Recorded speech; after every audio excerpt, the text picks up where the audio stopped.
Hello everyone, my name is Rebecca Watson, and a few years ago I recorded a thing called a blasphemy challenge here on YouTube. And it was a pretty basic thing. I just uploaded a video of myself basically saying that I didn't believe in God and that was okay. And in the hopes that it would encourage other people to feel okay about their lack of belief as well. And overall I think it was a big success. The thing is, I still get these emails from people trying to save my soul or to make me feel bad or something. And I'm surprised that they keep coming in with such frequency, and yet they all kind of say the same thing.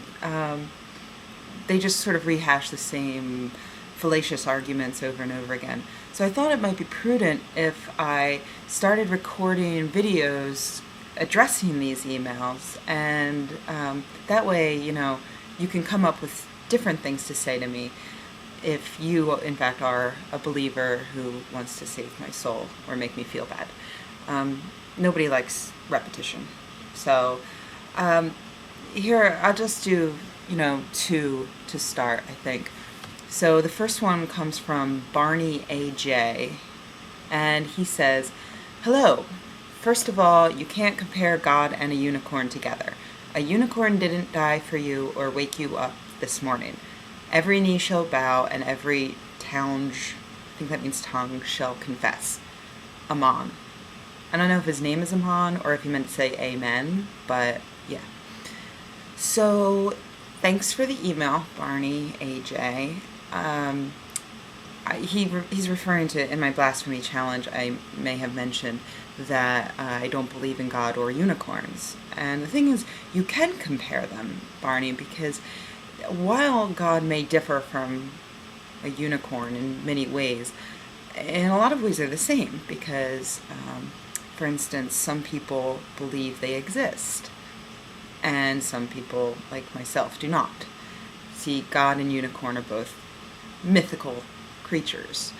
So you can kind of compare them. Although you're correct, I don't think that a unicorn died for me. However, if I were to claim that a unicorn died for me, you probably wouldn't be able to refute that.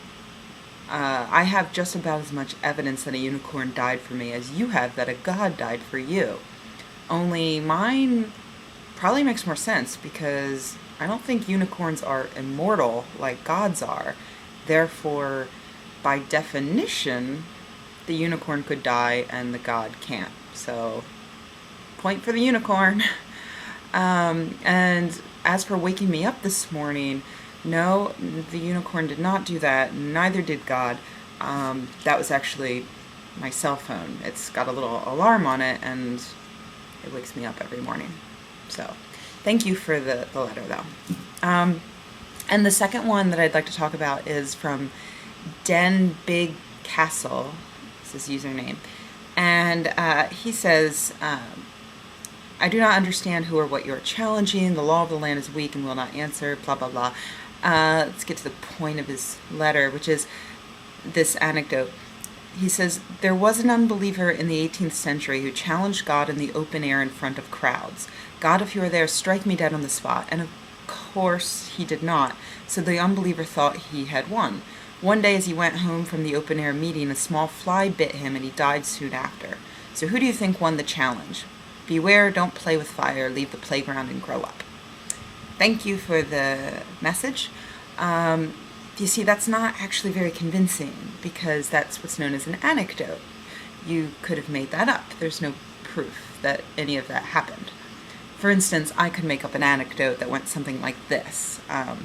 Once there was a believer in the 21st century, and he thought that God paid attention to every word that every person ever said, and that this God was so petty and vindictive that he would murder someone for thinking that he didn't exist. The believer spent most of his life worried that he'd say or do something wrong and upset the God who, for some reason, refused to make it clear exactly what he did and did not want people to do. Because he feared hell so much, the believer spent many hours watching YouTube videos of people saying that they had no fear of hell because they didn't believe such a place existed. And he would send them messages attempting to make them as scared as he was. the messages were ignored or mocked, and he went on through his life being scared of what might happen to him after he died. One day a small fly bit him, and he died. And after that, nothing happened at all. So that's my anecdote to combat yours, and hopefully maybe that makes sense to you as to why silly anecdotes don't really convince people. So that was fun.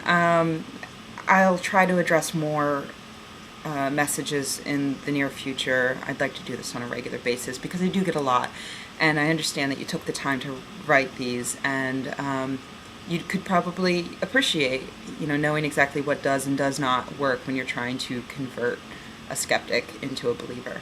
So thanks a lot, and keep the messages coming.